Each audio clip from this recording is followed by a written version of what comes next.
ओ भगवते वासुदेवाय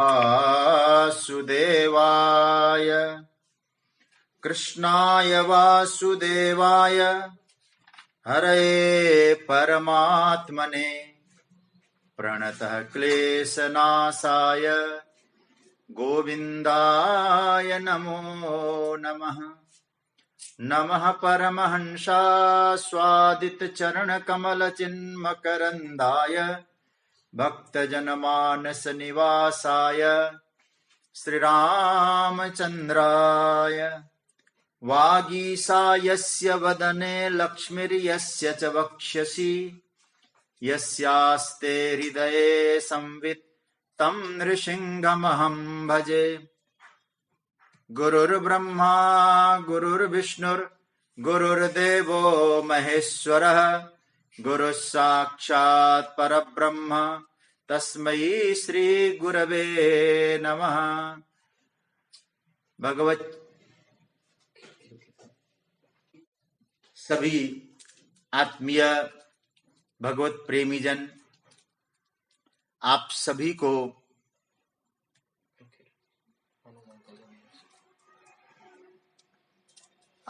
को मेरा प्रणाम, वंदन, अभिनंदन, राधे राधे, जय श्री कृष्ण।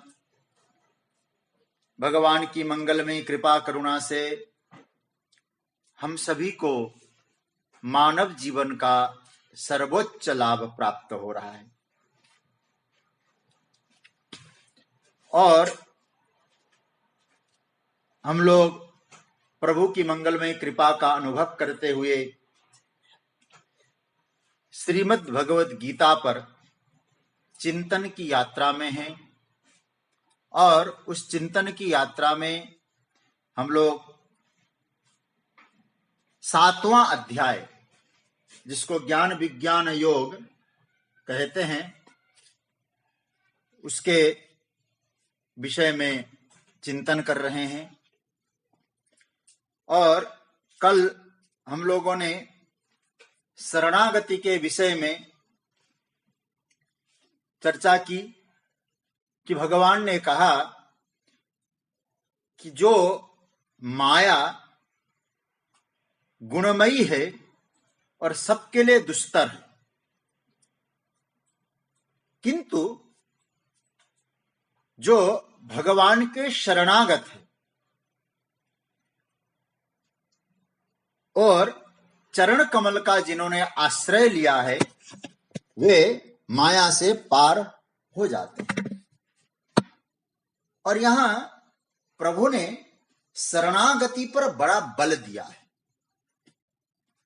जो भगवत शरणागत है वही यहां से आगे बढ़ पाता है। दैवी है सा गुणमयी मम माया दुरत्यया मामेव ये प्रपद्यन्ते माया मेताम तरन्ति ते। वो पार हो जाते हैं। लेकिन यह जो प्रपद्यमान है, शरणागत वाली बात है, और शरणागति का अर्थ ही होता है उनको स्वीकार कर लेना। स्वीकृति ही शरणागति है। यदि हमने भगवान को स्वीकार कर लिया कि भगवान के हैं, हम प्रभु के हैं, प्रभु मेरे हैं, जिस दिन स्वीकृति हमारे जीवन में आ गई तो आपको भगवान की शरणागति भी प्राप्त हो गई। स्वीकृति ही शरणागति है। मैं कई बार उदाहरण भी दे चुका हूं। एक दूसरे कुल गोत्र की कन्या दूसरे पुरुष, दूसरे गोत्र के वर को जब स्वीकार करती है तो कन्या का कुल गोत्र खानदान बदल जाता है। उसी प्रकार से जब साधक परमात्मा को हृदय से एक बार स्वीकार कर लेता है, वो साधक संसार का न रहकर भगवान का हो जाता है। फिर परमात्मा के संबंध से संसार अपना लगता है, लेकिन मुख्य संबंध जो है वो भगवान का ही रहता है। इसी का नाम है शरणागति। तो इस शरणागति के विषय में चर्चा करें तो देवर्षि नारद ने नारद पंचरात्र में 6 प्रकार की शरणागति की चर्चा की, और उन 6 प्रकार की शरणागति ही यदि सिद्ध हो जाए तो ये श्लोक भी सिद्ध हो जाएगा। मामेव ये प्रपद्यन्ते माया मेताम तरन्ति ते। ये माम एव प्रपद्यन्ते, जो मुझे ही भजते हैं, मेरा ही आश्रय लेते हैं, मेरे ही शरणागत होते हैं। तो इस श्लोक पर हम लोग कल चिंतन कर रहे थे, तो मैंने विराम के समय में कहा था कि कल हम शरणागति का और थोड़ा सा चिंतन करके यात्रा को आगे बढ़ाएंगे। तो 6 प्रकार की शरणागति कौन कौन सी है, थोड़ा सा चिंतन करके हम लोग आगे बढ़ेंगे। भगवान कहते हैं, आनुकूलस्य संकल्पः प्रतिकूलस्य वर्जनम रक्षिष्यतीति विश्वासो गोप्तृत्वे वरणम तथा आत्मनिक्षेप कार्पण्ये षड्विधा शरणागति। बड़ा सुंदर सूत्र है। 6 आप एक एक नोट कर लेंगे तो अच्छा रहेगा। मैं पहले क्रम बताऊंगा, उसके बाद इसकी चर्चा करेंगे। पहली शरणागति का नाम है अनुकूलता का संकल्प, मतलब भगवान के अनुकूलता का संकल्प। दूसरी शरणागति भगवान के प्रतिकूल विषयों का त्याग। तीसरी शरणागति भगवान मेरे रक्षक हैं, इसका विश्वास। और भगवान का ही वरण करना, ये चौथी शरणागति। आत्मनिक्षेप, अपने आप को समर्पण कर देना, ये 5वीं शरणागति। और कार्पण्य, दैन्य भाव आना, ये 6ठी शरणागति। तो सबसे पहली शरणागति जो कही गई है वो है अनुकूलस्य संकल्प। अनुकूलस्य संकल्प, देखो ये महत्वपूर्ण सूत्र है। यदि भगवान के प्रपद्यमान है, भगवान को भजते हैं, ये 6 गुण आप में आने चाहिए, तब आप भगवान उनके लिए कह रहे हैं मामेव ये प्रपद्यन्ते। पहला क्या है? अनुकूलस्य संकल्प, भगवान के अनुकूल विषयों को ही हम स्वीकार करेंगे, इसका संकल्प लो। अब भगवान का अनुकूल विषय हम पकड़ लें थोड़ा सा। अनुकूल का अर्थ होता है प्रिय, अच्छा। अच्छा, भगवान का अनुकूल क्या है? भगवान के अनुकूल रहता क्या है, उसका स्वीकार करें, उसको स्वीकार करने का संकल्प लें। मतलब हम कभी भी हमेशा जो भगवान को अच्छा लगता है उसको ही ग्रहण करेंगे। ध्यान से समझना। अब अपने आप से प्रश्न करिए और शास्त्र और संतों के माध्यम से चिंतन करिए कि भगवान को अच्छा क्या लगता है। भगवान कहते निर्मल मन जन सो मोहि पावा। भगवान कह रहे जिसका मन निर्मल होता है वो मुझे अच्छा लगता है। तो इसका अर्थ यह हुआ कि भगवान ने कहा जो मैं मन को निर्मल बनाता है वो मुझे प्रिय है। तो भगवान का अनुकूल विषय क्या हुआ? मन निर्मल हो जाना। तो हम लोग क्या करें? मन को निर्मल बनाएं, क्योंकि भगवान को अच्छा लगता है। जैसे हम लोग कभी कभी कहीं जाते हैं ना, जैसे मैं अपने बारे में भी कहूं, जैसे कुछ मेरे प्रेमी जन होते हैं, किसी के यहाँ हम जाते हैं और लोग, उनको कुछ लोगों को मालूम रहता है, हालांकि मैं ऐसा कोई वस्तु नहीं हमको अप्रिय लगता हो, फिर भी लोगों को लगता है कि उनको अच्छा क्या लगता है वो तैयार करके रख दे, उसको बनाए। तो भगवान को अनुकूल जो पदार्थ है, भगवान को अनुकूल तत्व है, उसी को हम रखेंगे, इसका संकल्प करें। मन निर्मल बनाना, किसी का अपकार नहीं करना, सदाचार पूर्वक जीवन जीना, ये भगवान को अच्छा लगता है। तो हम लोगों ने संकल्प करना है, हे प्रभु जो आपको अच्छा लगता है हम उसी को रखने का संकल्प करेंगे। इस शरणागति का पहला सूत्र है सज्जनों, मामेव ये प्रपद्यन्ते। दूसरा, प्रातिकूलस्य वर्जनम। प्रतिकूल, भगवान के जो प्रतिकूल विषय है उनका त्याग, वर्जन करो। देखिए, भगवान का प्रतिकूल मतलब जो भगवान को अच्छा नहीं लगता उसको त्याग करना है। जब भगवान को जो अच्छा लगे उसको रखना है, भगवान को जो अच्छा नहीं लगता उसको छोड़ना है। अब प्रभु से पूछा जाए, हे प्रभु आप ही बता दीजिए आपको क्या अच्छा नहीं लगता, भगवान क्या जवाब देंगे? मोहि कपट छल छिद्र न भावा। मुझे कपट अच्छा नहीं लगता, मुझे छल अच्छा नहीं लगता, दूसरे में कमी खोजना मुझे अच्छा नहीं लगता, ये मुझे अच्छा नहीं लगता। इसका अर्थ क्या हुआ? भगवान को प्रिय नहीं है, तो भगवान को अप्रिय है तो हम भी उसे नहीं रखेंगे। नहीं रखना इसका मतलब त्याग करना। दूसरी शरणागति, भगवान को जो अच्छा लगे उसको रखना, भगवान को जो अच्छा न लगे उसका त्याग करना। देखो, भगवान को जो अच्छा लगे ना उसको रखना तो इतनी बड़ी बात नहीं होती है, लेकिन ठाकुर जी को जो अच्छा न लगे उसको त्याग करना बड़ा कठिन होता है। भगवान को बहुत क्या कपट, छल, छिद्र, अभक्ष, भक्षण, ये सब भगवान को प्रिय नहीं लगता है। और हम बनना चाहते हैं भगवान को, और भगवान को जो अच्छा नहीं लगता उसको रखे रहेंगे तो शरणागति सिद्ध नहीं होगी संतों। शरणागति को सिद्ध करना है तो प्रभु को अप्रिय जो लगता है ऐसी चीज कभी हम अपने पास रखेंगे ही नहीं। हे ठाकुर, आपको अप्रिय क्या लगता है? जो भी अप्रिय लगेगा हम उसका त्याग करेंगे, ये आपका दृढ़ संकल्प हो। ये दूसरी शरणागति, भगवान के अनुकूलता का संकल्प, प्रभु के प्रतिकूलता का त्याग, ये दो। तीसरी बात, जब ये आप में आ गए, तीसरी शरणागति सिद्ध होनी चाहिए, रक्षिष्यतीति विश्वासो। भगवान ही हमारे रक्षक है इसका दृढ़ विश्वास। परमात्मा के द्वारा ही हम रक्षित हैं।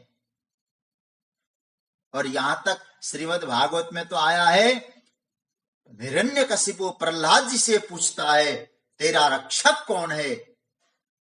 प्रहलाद जी महाराज कहते हैं तो बहुत बड़ी जगह है पिताजी, माता का गर्भ कितना छोटा था, उस मां के गर्भ में जिस परमात्मा ने हमारी रक्षा की, सरक्षिता रक्षति, वो ही गर्भ है। जिसने गर्भ में रक्षा की वो बाहर भी रक्षा करेगा, ऐसा दृढ़ विश्वास प्रहलाद जी। और परिणाम तो आप देखते होंगे, दृढ़ विश्वास का परिणाम क्या होता है। अब जब दृढ़ विश्वास जब व्यक्ति के जीवन में आता है तो हिरण्यकशिपु जैसा व्यक्ति भी जब प्रहार करता है प्रहलाद जी विचलित नहीं होते। क्यों? उनको मालूम है रक्षिष्यतीति विश्वासो, परमात्मा ही मेरी रक्षा करते हैं, रक्षा कर रहे हैं।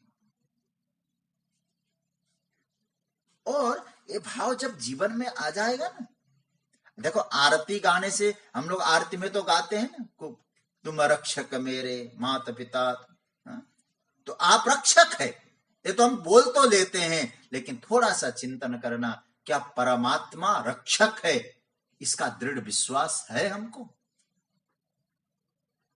और याद रखना, विश्वास ही फल देता है, विश्वासो फलदायक। तो प्रहलाद जी में दृढ़ विश्वास था और विश्वास का फल मिला, साक्षात परमात्मा नृसिंह बन के प्रकट होते हैं और क्या करते हैं? रक्षा करते हैं।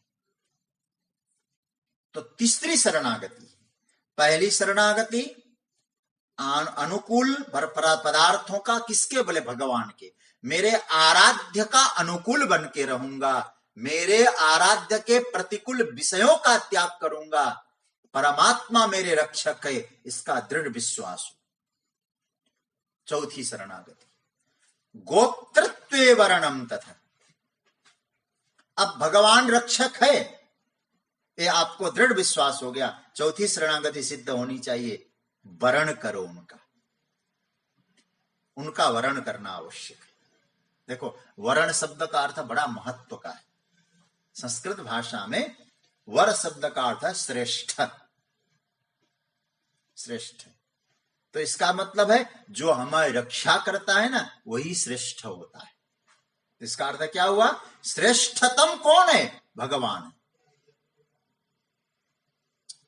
इसका अर्थ ये हुआ वो जो श्रेष्ठता, जब परमात्मा को स्वीकार कर लिया तो फिर परमात्मा से श्रेष्ठ कोई है नहीं, ये भाव आना भी चाहिए। फिर परमात्मा से महत्व दूसरे को देना बंद करना पड़ेगा आपको। गोप्तृत्व वर्णम तथा, क्योंकि आपने वर्ण कर लिया। वर्ण मतलब जब कन्या पति का वर्ण करती है तो पति के नाते ही उस कन्या का, उस पत्नी का संबंध होता है। पति न हो तो संबंध नहीं, कि पति के नाते पति के बड़े भाई जेठ, छोटे भाई देवर, बहन ननद, ये क्या है? संबंध पति के साथ। तो गोप्तृत्व वर्णम तथा, तो आत्मनिक्षेप। जब आपने परमात्मा मेरे रक्षक है, आपने परमात्मा को सर्वश्रेष्ठ समझकर उनको स्वीकार कर लिया है, तो आत्मनिक्षेप। ये बड़ा सुंदर सूत्र है। आत्मनिक्षेप शब्द का अर्थ होता है कि समर्पण। आत्म मतलब स्वयं, निक्षेप मतलब न्यौछावर, स्वयं को न्यौछावर करना। मुझे रामानुजाचार्य जी महाराज की एक बात याद आती है। रामानुजाचार्य जी महाराज आत्मनिक्षेप शब्द पर चिंतन करके क्या कह रहे हैं? वो कहते हैं कि जैसे कोई गाय आपने किसी को दान में दी अथवा किसी को दे दिया, आपने यूं ही दे दिया अथवा बेच दिया, अब उस गाय की जिम्मेवारी आपकी है कि जिसको दिया उसकी है? आप थोड़ा सोचिए, उसकी है जिसको गाय दे दिया गया है, दे दी गई है। बस यही सूत्र जीवन में याद रखना कि हम परमात्मा के हाथ बिक गए, चले गए। और याद रखना, जब गाय की तरह क्या चिंताम कुर्यान्न रक्षायै विकृतस्य यथा पशु तथार्पयन् हरेर्देहम विरमेत अस्य रक्षणा। रामानुजाचार्य जी महाराज कहते, बोले अपने आप को अर्पित कर दो, क्योंकि वही रक्षक है। तो अब आपको अपने विषय में मेरा क्या होगा, ऐसा हुआ तो क्या होगा, फिर अपने विषय में चिंता बिल्कुल नहीं करनी पड़ेगी। चिंताम कुर्यान्न रक्षायै। और मुझे महाप्रभु वल्लभाचार्य जी की बात भी याद आ रही है। आत्मनिक्षेप शब्द बड़ा महत्वपूर्ण है। रामानुजाचार्य जी गाय का उदाहरण दे रहे हैं। और क्या बोलते हैं महाप्रभु वल्लभाचार्य जी कहते हैं इस विषय में, निवेदितात्मभिश्चिंता कार्या क्वापि कदाचन निवेदनम स्मर्तव्यम सर्वदा तादृशैर जनैः। ये सूत्र बड़ा सुंदर है। निवेदित हो गए मतलब आत्मनिक्षेप हो गए तो फिर चिंता कदापि न कार्या, फिर कभी अपने विषय में चिंता न करो। मेरा शरीर का पोषण कैसे होगा, मेरे बाल बच्चों, अरे भाई तुम परमात्मा पे भरोसा रखे कर्तव्य कर्म निभाओ। परमात्मा आपके माध्यम से सब व्यवस्था कर रहा, माध्यम आपको बनाया है, परमात्मा के हाथ के औजार है हम। अब जैसे करवा रहा है हम कर रहे हैं। तो कहने का तात्पर्य है कि निश्चिंतता जीवन में चाहिए। वो निश्चिंतता तब आती है जब पूर्ण समर्पण जीवन में आता है। तो भगवान कह रहे हैं मुझ में पूर्ण समर्पण आ जाए, आत्मनिक्षेप। अब जो अंतिम शरणागति है कार्पण्य, दैन्य भाव, दीन भाव। क्या दैन्य भाव चैतन्य महाप्रभु का, क्या दीनता का, और कैसे दीन होने चाहिए। आहा, तो चैतन्य महाप्रभु कहते ऐसे दीन, तृणात् अपि सुनीचेन तरोरिव सहिष्णुना अमानिन मानदेन कीर्तनीय सदा हरि। तिनके की तरह लचीलेपन में, वृक्ष की। तो कहने दैन्य भाव जीवन में आ जाए, बस मैं कुछ नहीं हूं सरकार, सब तू ही है। ये अंतिम शरणागति। अपने आप को दीन समझो। दीन क्यों? बोले मैं दीन हूं तो दीन दयाल है। और याद रखना, जगत के सामने दीन नहीं है, जगदीश के सामने दीन। जगत के सामने समर्थ बनना है और परमात्मा के सामने दीन बनना है। हम लोगों ने थोड़ा उल्टा कर रखा है। जगत के सामने तो दीनहीन बनते हैं और भगवान के सामने समर्थ बन रहे हैं। याद रखिएगा, जीवन की यात्रा को सुचारू संचालन करना है। जगत के सामने रोना बंद करो और दीन मत बनो, क्योंकि यहां सब रो रहे हैं। आपके आंसुओं को पोंछने के लिए किसी के पास फुर्सत नहीं है। कहा जाता है ना, इस बस्ती में हमारे आंसुओं को कौन पोंछेगा, यहां जिसको भी देखूं उसी का दामन भिगा लगता है।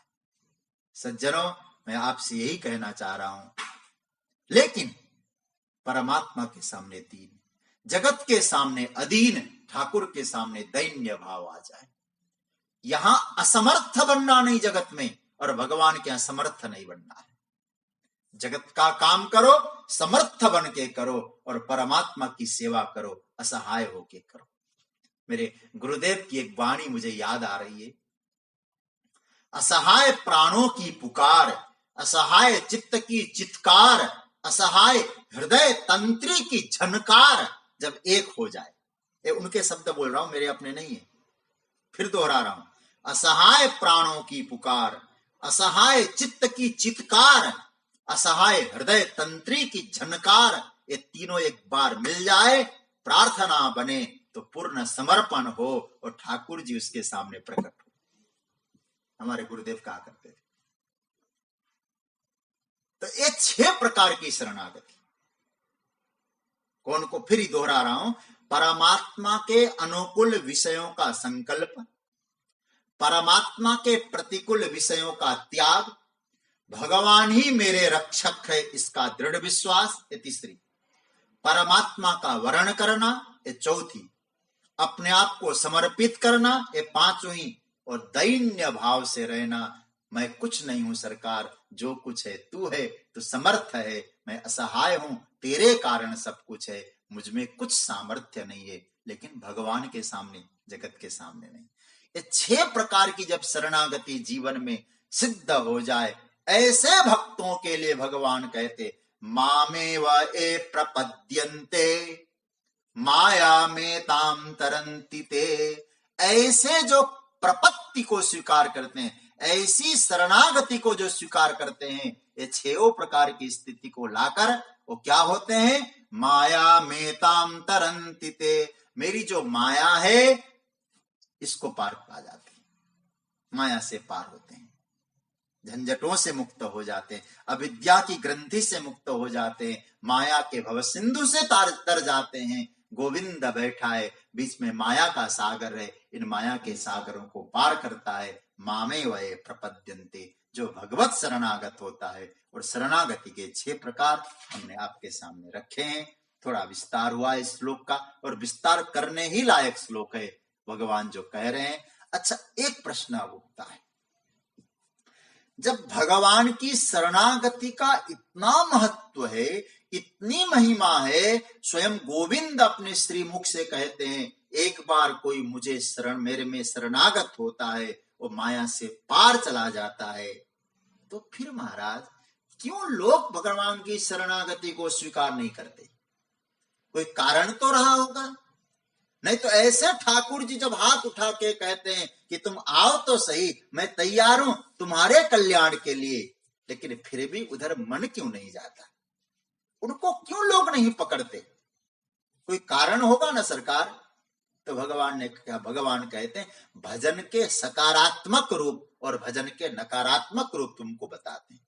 न होने का कुछ कारण है, कुछ चीजें ऐसी होती है कि जीवन में वे मनुष्य जन्म प्राप्त करके भी भगवान को भजते नहीं है।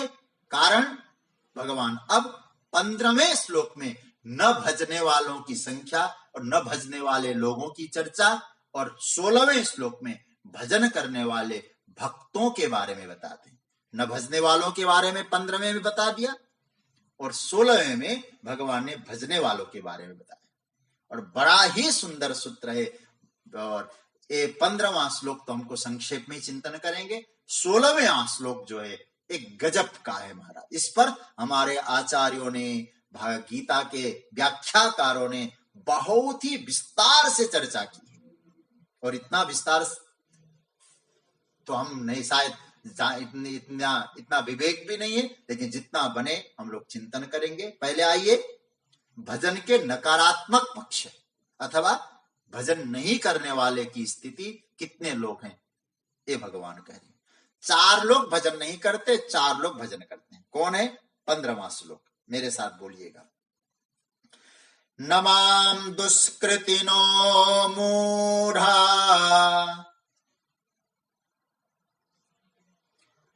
प्रपद्यन्ते नराधमाः मायया परित ज्ञाना आसुरं भावमाश्रिताः।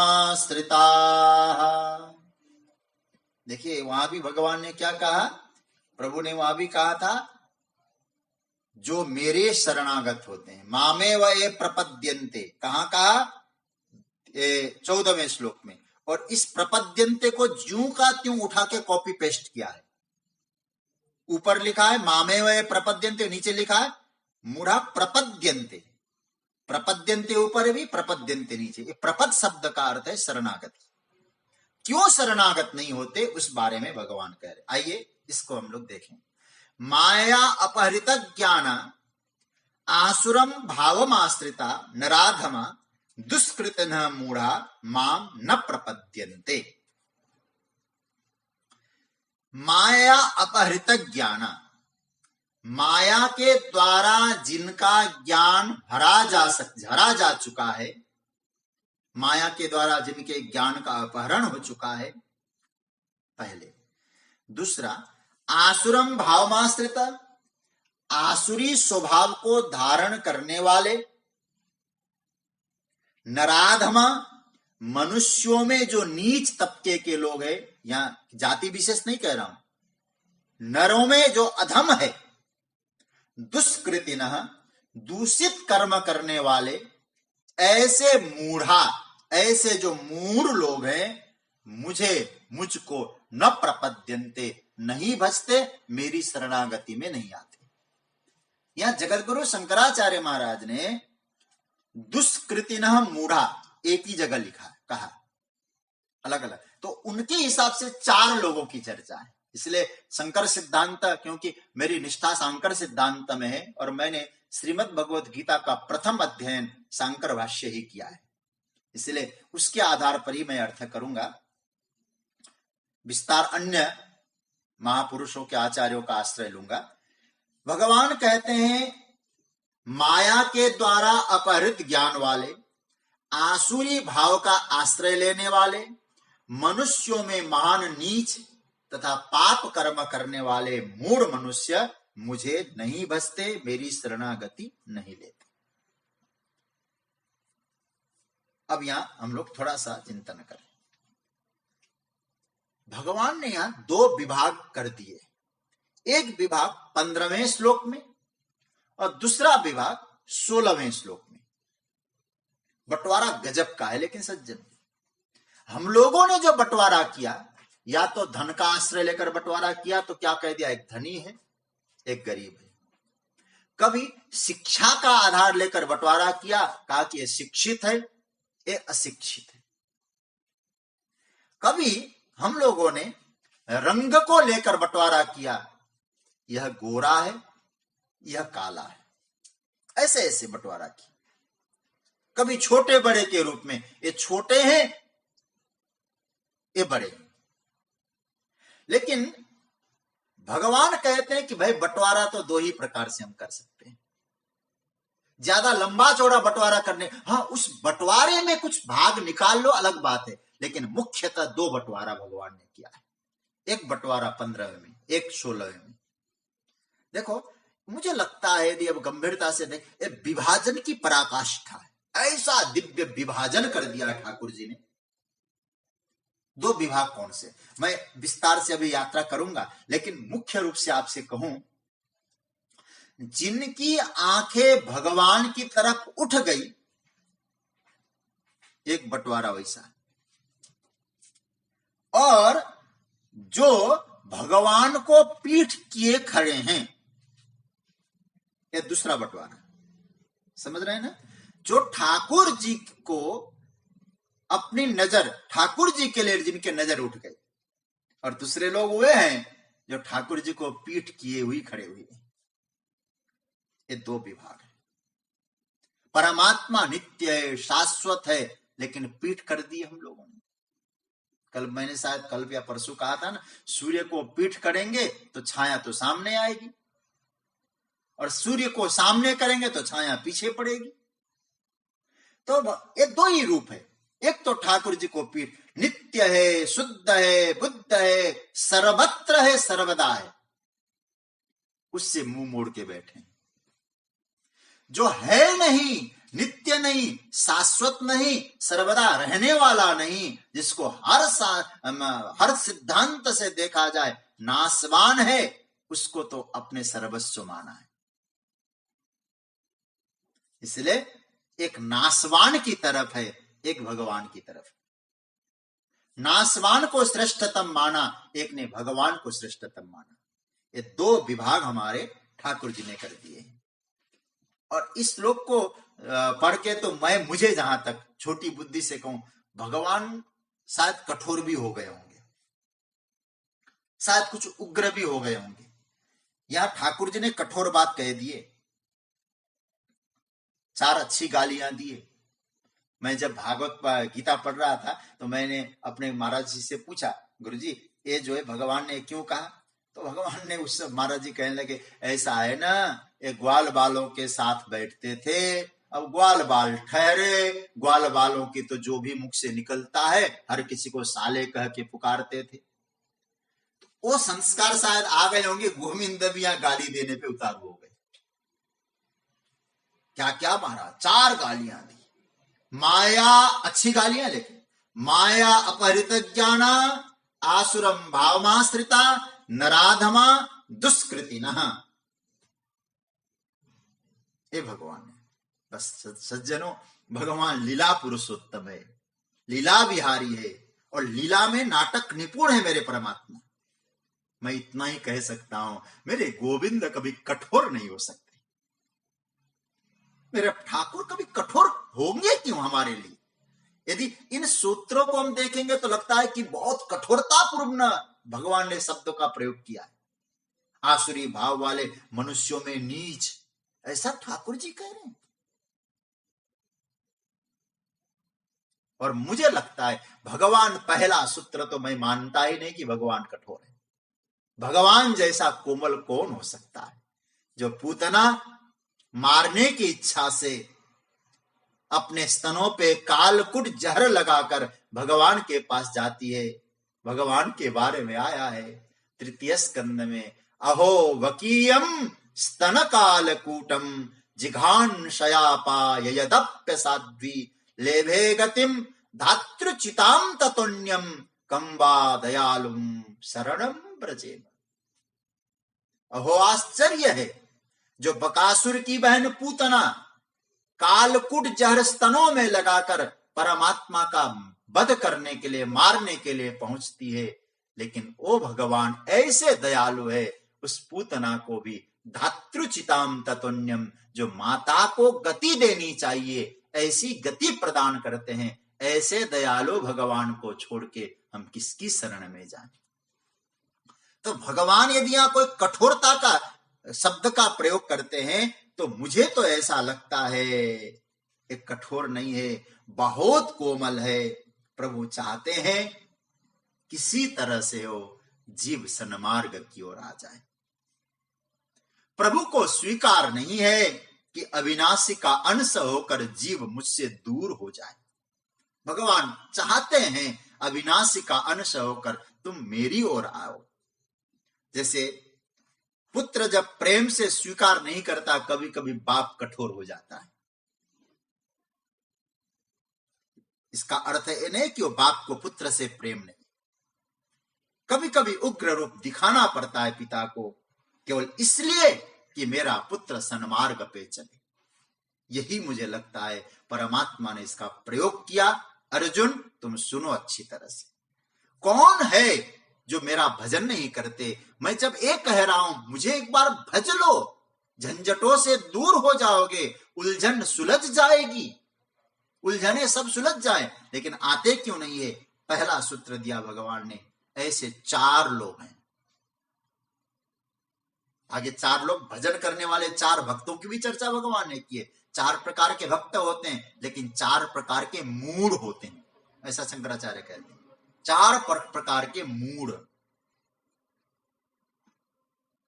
पहला, माया अपहृत ज्ञान, माया के द्वारा जिनका ज्ञान का अपहरण हो गया। माया क्या है? त्रिगुणमयी माया है। दैवी ऐसा गुणमयी मम, पहले जो श्लोक में आया, माया के द्वारा अर्थात सत्व रज तम, ये 3 गुणों की जो प्रकृति है, उस प्रकृति को ही सर्वश्रेष्ठ मानने वाला और संसार को ही सर्वश्रेष्ठ मानने वाला, संसार से परे कुछ नहीं है ऐसा सोचने वाला, उसका तो ज्ञान ही अपहरण हो जाता है। मतलब आप है नहीं संसार के, लेकिन ये भ्रम, ये ज्ञान क्यों हो गया? जो महत्वपूर्ण नहीं है उसको महत्व देने के कारण।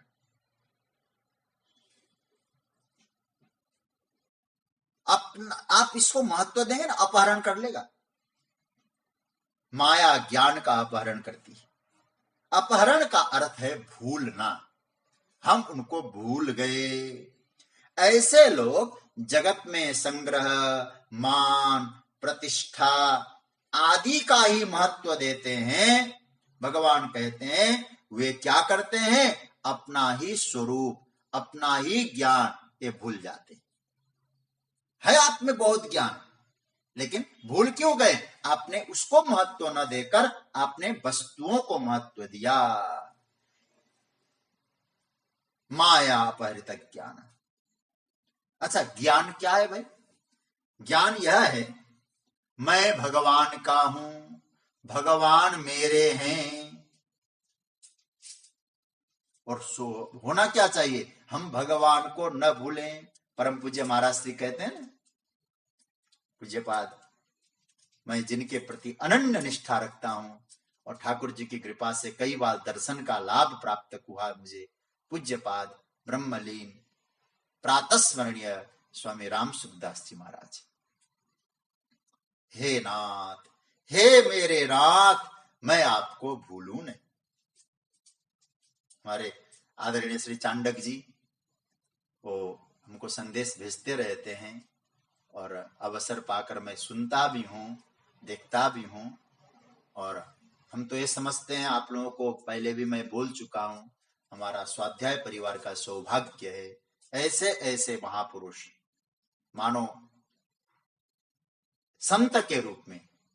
मैं वस्त्रों से के आधार पर संत नहीं कर रहा हूं, वास्तव में चांडक जी बड़े संत के रूप में है, इतने व्यस्त रहते हैं। और आपको फिर बता दूं, आदरणीय हमारे पांडे जी ने भी एक दिन स्वाध्याय परिवार में लिखा था कि ऐसे हैं कि अभी जैसे हम बोल रहे हैं ना, पूरी तरह से लिखकर ठीक 6:01 पर वो हमको भेज देते हैं जो जो हमने बोला है। तो मैं चर्चा कर रहा था, हमारे पूज्य महाराज श्री का संदेश, महाराज श्री की वाणी कभी कभी भेजते हैं। तो महाराज जी कहा करते थे, हे नाथ, हे मेरे नाथ, मैं आपको भूलूं नहीं। परमात्मा को न भूलना ज्ञान है, परमात्मा को भूलना अज्ञान है। ज्ञान क्यों चला गया? माया अपहृत, संसार को अत्यधिक महत्व देने के कारण जो है वो हम भूल गए। दूसरा, आसुरम भावमाश्रित, कहते हैं आसुरी भाव का आश्रय लेने के कारण, असुर भाव का, राक्षसी भाव का आश्रय लेने के कारण। अच्छा, असुर कौन है भाई? अब असुर का अर्थ है ऐसा सींग हो, इस प्रकार के काले काले जैसे दिखाई देते हो। ये राक्षस और असुरों की परिभाषा नहीं है। कहीं आप लोग ये समझना, जो भागवत में असुर शब्द, गीता में जो असुर शब्द का प्रयोग किया है वो इस प्रकार के होंगे, डरावने लोग होंगे, ऐसा नहीं। असुर शब्द का अर्थ होता है असुसु प्राणेषु रमन्ते इति असुराः, जो केवल प्राण पोषण में ही लगे हैं, प्राणों का पोषण करने में लगे हैं। प्राणों का पोषण मतलब क्या हुआ? केवल खाओ पियो मौज करो, इससे आगे कोई जीवन नहीं है। केवल मौज, अपने लक्ष्य का पता नहीं। प्रत्यक्ष दृष्टिगोचर जो वस्तु है, उन प्रत्यक्ष दृष्टिगोचर वस्तुओं के प्रति जिनकी आसक्ति है वे असुर है। केवल जो दिखाई दे रहा है वही है, बाकी कुछ नहीं। ऐसे आसुरी भाव में जो रहते हैं। गोस्वामी तुलसीदास जी से किसी ने पूछा, तुलसीदास जी आप बताइए ना जरा कि असुर कौन है? उन्होंने बहुत अच्छा परिवार शिवजी के माध्यम से सुना दिया। कहा कि मैं तो नहीं बोलूंगा, शिवजी से पूछते हैं हम। तो भगवान शंकर से पूछा, भोलेनाथ आप ही बता दो असुर कौन है। तो पार्वती भी बैठी थी, पार्वती को सन्मुख करके शंकर भगवान क्या कहते हैं, असुर कौन है ये आप भी सुन लें। क्या कह रहे हैं, हम लोग भी चिंतन करें। क्या बोल रहे हैं? मां नहीं मातु पिता नहीं देवा, साधु न सन करवा वही सेवा, जिनके यह आचरण भवानी, ते जानहु निशिचर सब प्राणी। जो अपने जन्म देने वाले माता पिता को नहीं मानते, अनादर करते हैं। देवा, देवताओं का अनादर करते हैं। बोले क्या है, कुछ नहीं है। देवताओं का अनादर करते हैं, दैवी वृत्तियों का अनादर करते हैं, माता पिता को नहीं मानते, साधुओं से सेवा लेते हैं, जितना बन सके उनसे सेवा तो लेते हैं, लेकिन देते कुछ नहीं। साधु न सन करवा वही सेवा। ऐसा आचरण जिनका है भवानी, वे सब भले दो पैर वाले हों, दो हाथ वाले हों, दो आंख, दो कान वाले हों, वे सब कौन है? वे सब असुर है। वे सब असुर है। तो सज्जनों, भगवान कह रहे हैं कि ऐसे जो केवल उदर पूर्ति में ही जिनका जीवन है, उसके आगे कुछ सोच नहीं सकते, ऐसी भावना में जो भावित है, इस प्रकार की भाव जिसके जीवन में है, वो कौन है? वो असुर है। तो पहला क्या हुआ? माया के द्वारा जिसके ज्ञान का अपहरण हो गया, ऐसे जो महत्व संसार को देने वाले और खाओ पियो मौज करो प्रत्यक्ष वस्तुओं को ही महत्व देने वाले असुर, असुरी वृत्ति वाले। तीसरा कह दिया नराधमा। नराधमा, नराधमा का अर्थ होता है मनुष्यों में जो अधम है। मनुष्यों में जो अधम है। पहला सूत्र तो आप ये समझ लो, मनुष्य शब्द का अर्थ क्या है। देखो, हमारे माता पिता कौन है? हमारे आदि माता, हमारी आदि माता है शतरूपा, और आदि पिता है मनु। मनु और शतरूपा। मनु का अर्थ होता है मनन, और शतरूपा का अर्थ होता है श्रद्धा। तो वास्तविक कौन है? बोले जिसके जीवन में मनन हो और जिसके जीवन में श्रद्धा हो, वो मनुष्य है। मनन भी न हो और श्रद्धा भी न हो, वो मनुष्य नहीं कहा जा सकता। जिनमें ये दोनों न हो। तो भगवान कहते हैं नराधमा का अर्थ होता है मनन और श्रद्धा से रहित, दुर्गुण वृत्तियों के प्रति जिनका आकर्षण है, नीच प्रवृत्ति के लोग, ये नराधम है। ये मनुष्य कहने लायक नहीं है। हो गए। तो क्या हुआ? ये तीन हो गए। पहला क्या हुआ? आसुरी भाव से, आसुरी भाव में आश्रित।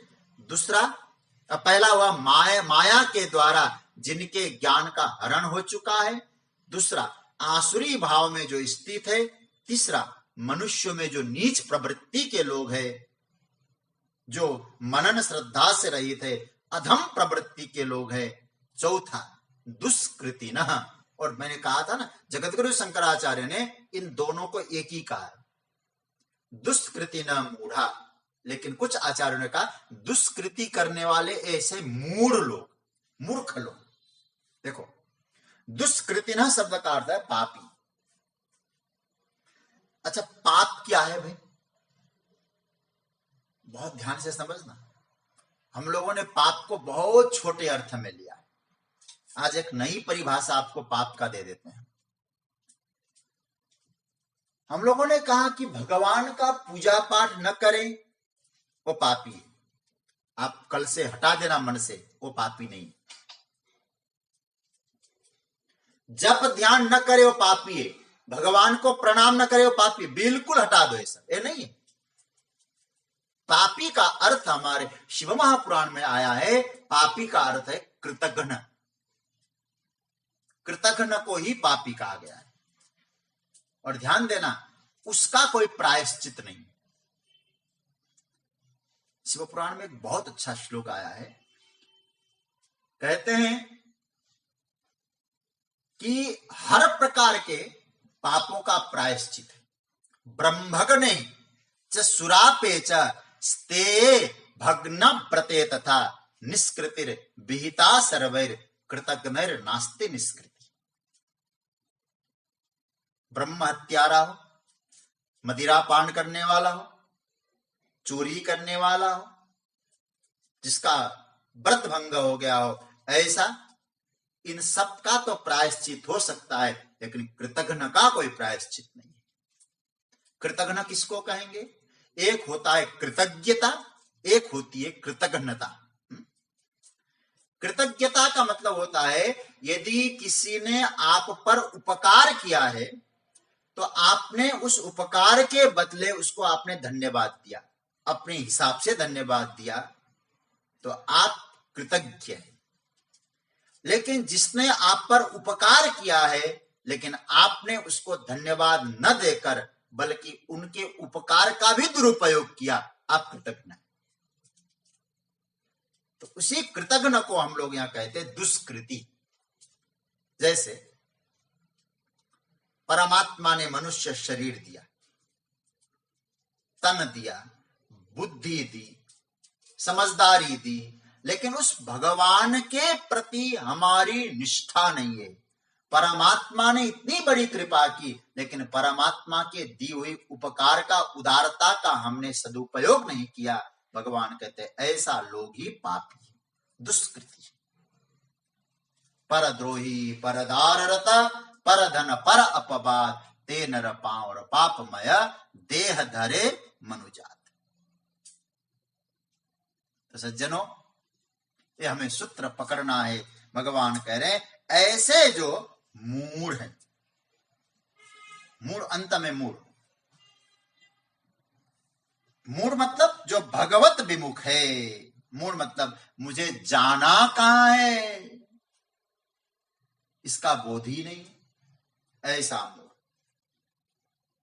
मूढ़ शब्द का एक और अर्थ होता है जो अटक गया हो कहीं, जो अटक गया। अटक गया मतलब इसके बिना हम रह नहीं सकते, तो उसमें अटक गया है ना, उसका नाम है मूढ़। ये हमारे पूज्यपाद स्वामी श्री अखंडानंद सरस्वती जी का भाव। क्या कहते हैं? मूढ़ का अटक गया। कहां अटक गया? बोले सुबह उठेंगे ना, बिना चाय के तो हम कुछ कर ही नहीं सकते, तो आपकी वृत्ति चाय में अटक गई। किसी वस्तु में हम, और भाव क्या, उसके बिना तो हम रह नहीं पाएंगे जी, तो उसका नाम है मूढ़। अब आप लोग अपने आप समझ, बोले ऐसे कपड़े नहीं होंगे तो हमारी क्या शोभा है, ऐसा भोजन नहीं मिलेगा तो क्या आनंद आएगा। तो आप गंभीरता से एक लिस्ट बनाए हम लोग, और हमारी वृत्ति कहां कहां अटकी हुई है। ऐसा हो जाए तो ठीक, ऐसा हो जाए तो ठीक, ऐसा हो जाए तो ठीक, ऐसा ऐसा वैसा वैसा करते करते हम भी करिए। जब चीजों के प्रति हम महत्व अत्यधिक देने लग जाते हैं सज्जनों, तो ईश्वर के महत्व को भूल जाते हैं। याद रखिएगा, नाशवान जगत के प्रति जितना अधिक महत्व होता जाएगा उतना ही परमात्मा विस्मृत होता जाएगा। और जब नाशवान के प्रति हमारी महत्व बुद्धि होगी तो हर समय वो साधक पराधीन रहेगा, स्वतंत्र नहीं हो सकता।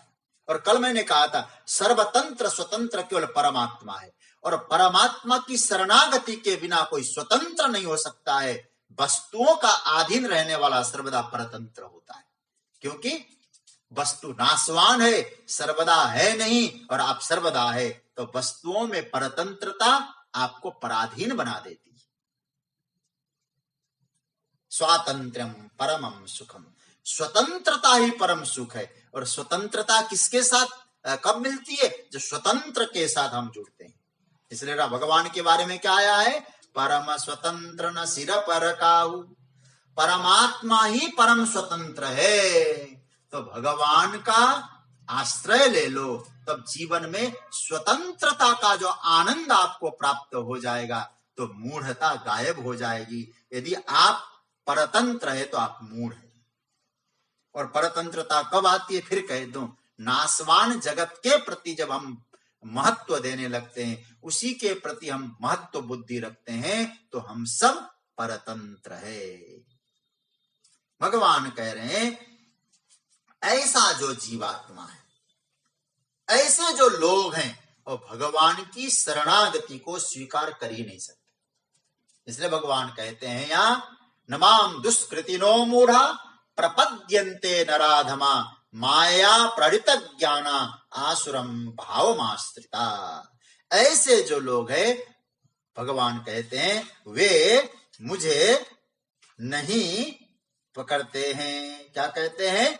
भगवान कहते हैं, ऐसे जो लोग हैं, वे लोग माम न प्रपद्यन्ते, मुझे नहीं भजते, मेरी शरणागति को स्वीकार नहीं कर पाते।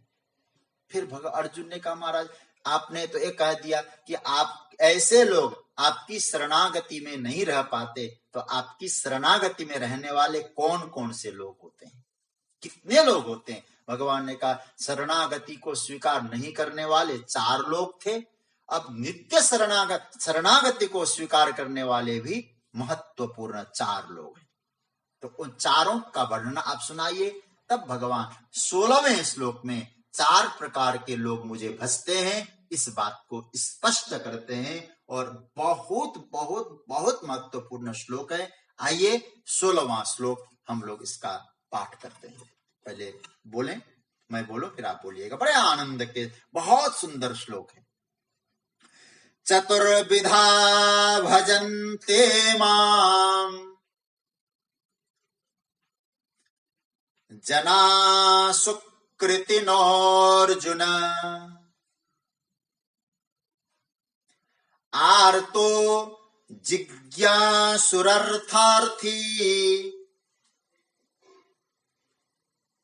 ज्ञानी च भरतर्षभ।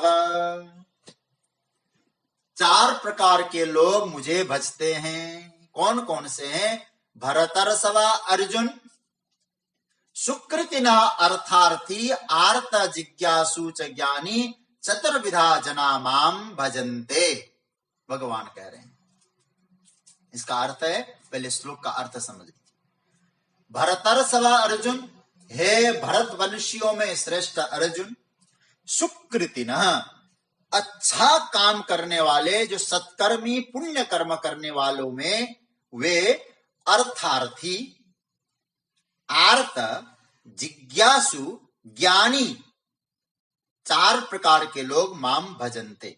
मतलब अर्थार्थी, पदार्थों के लिए भगवान को भजन करने वाले, आर्त, संकट को दूर करने हेतु भगवान को पुकारने वाले, जिज्ञासु, यथा रूप से भगवान को जानने की इच्छा रखने वाले, च मतलब और, ज्ञानी मतलब शुद्ध पुरुष, तत्वतः परमात्मा के साथ एकत्व की अनुभूति करने वाले, चतुर्विधा जना, 4 प्रकार के लोग, माम भजन्ते, मुझे भजते हैं, मेरी सेवा में रहते। इससे पहले वाला जो श्लोक है ना, इसमें 15वां श्लोक, यह एक सूत्र भगवान ने क्या कहा ऊपर, सबसे पहले देखिए, नमाम दुष्कृति न, ऊपर तो भगवान ने कहा दुष्कृति, और नीचे क्या कह दिया, जना सुकृति, सुकृति न जना, सुकृति नो अर्जुन, सुकृति न जना, सुकृति, दुष्कृति, सुकृति, गलत काम करने वाले, पाप कर्म करने वाले, और यहां अच्छा कार्य करने वाले। देखो भाई, सुकृति की बात जब हम करते हैं ना, इसका मतलब पुण्य कर्म करने वाले। सुकृति 2 प्रकार के लोग होते हैं, सुकृति में भी 2, पहले सुकृत कर्म करने वाले। सुकृत कर्म करने वाले कौन हुए, जैसे कहते हैं यज्ञ करने वाले, जप करने वाले, यज्ञ करने वाले, और इस प्रकार से धार्मिक अनुष्ठान करने वाले, पूजा पाठ करने वाले, एक प्रकार से ये सुकृति। और दूसरे सुकृति कौन होते हैं, जो भगवान नाम का, भगवान की लीला का, भगवान के रूप का और भगवान के धाम का जो आश्रय लेते हैं, वो सुकृति। वैष्णवों में 4 बात बताई ना, नाम, रूप, लीला और धाम, ये वैष्णव संप्रदाय में 4 नित्य होते हैं। तो इन चारों का जो आश्रय लेते वो सुकृति, और सुकृत कर्म करने वाले मतलब धार्मिक अनुष्ठान किया, सत्यनारायण की पूजा की, कोई अनुष्ठान इत्यादि किया, ये सुकृति। लेकिन आचार्यों का एक बड़ा अच्छा मत है, यहाँ भगवान उन वाले सुकृति की बात करते हैं जो भगवान के नाम पर निष्ठा है, भगवान के रूप पर निष्ठा है, भगवान के स्वरूप पर जिनको भरोसा है भगवान, तो इन सुकृतियों की चर्चा है। तो अब केवल मैं आपसे कहूं, 4 प्रकार के लोग हैं, कौन कौन से, अर्थार्थी, आर्त, जिज्ञासु और ज्ञानी। इसको केवल आप नोट कर ले तो कल चिंतन करने में अच्छा लगेगा आपको। देखो भाई, शुरुआत से जो कहा है ना, वो चौथे नंबर से कहा है, ऐसे कहा जाता है ना, तो फर्स्ट, सेकंड, थर्ड, फोर्थ ऐसा बोला जाता है हमारे यहाँ। लेकिन भगवान ने यहाँ जो भक्तों की लिस्ट जमाई है, 4th नंबर का, 3rd नंबर का, 2nd नंबर का और 1st नंबर का, इस प्रकार का क्रम है यहाँ भक्तों का। तो सबसे पहला जो 3rd नंबर, 4th नंबर, चतुर्थ श्रेणी का जो भक्त है उसका नाम है अर्थार्थी, आप नोट कर लीजिएगा। फिर तीसरी श्रेणी का जो भक्त है उसका नाम है आर्त। अर्थार्थी का मतलब हुआ जो किसी वस्तु के लिए परमात्मा का भजन कर रहा है, भगवान को जप रहा है। दूसरा आर्त, कभी संकट के समय में परमात्मा को पुकार रहा है। फिर ये तीसरी श्रेणी का। फिर दूसरे नंबर का जो होता है उसका नाम है जिज्ञासु, भगवान के स्वरूप को जानना, ज्ञान जानना, भक्ति को जानना, ये जिज्ञासु। और चौथा प्रकार का होता है, चौथा मतलब 1st नंबर का होता है ज्ञानी, ज्ञानी भक्त। इसको मतलब है, इसको अब उल्टा से देखो, 1 नंबर ज्ञानी का, दूसरा जिज्ञासु, तीसरा आर्त और चौथा अर्थार्थी। और लेकिन भगवान ने यूं कहा, इसका अर्थ है उस ज्ञान तक पहुंचने के लिए धीरे धीरे यात्रा करो, लेकिन जहां हो घबराना नहीं चाहिए। भगवान हम सबको सावधान कर रहे हैं। यदि अर्थार्थी हो तुम आर्त बनो, आर्त हो तो जिज्ञासु बनो, जिज्ञासु हो तो ज्ञानी बनो। एक क्रम है यहाँ, इसलिए भगवान ने सीधा ऊपर से नहीं दिया। ऊपर से देते तो भगवान, प्रभु बहुत कठिन है, आपको स्वरूपतः समझना। भगवान ने कहा कोई बात नहीं, नीचे से तुमको ऊपर ले जाता हूं। क्या?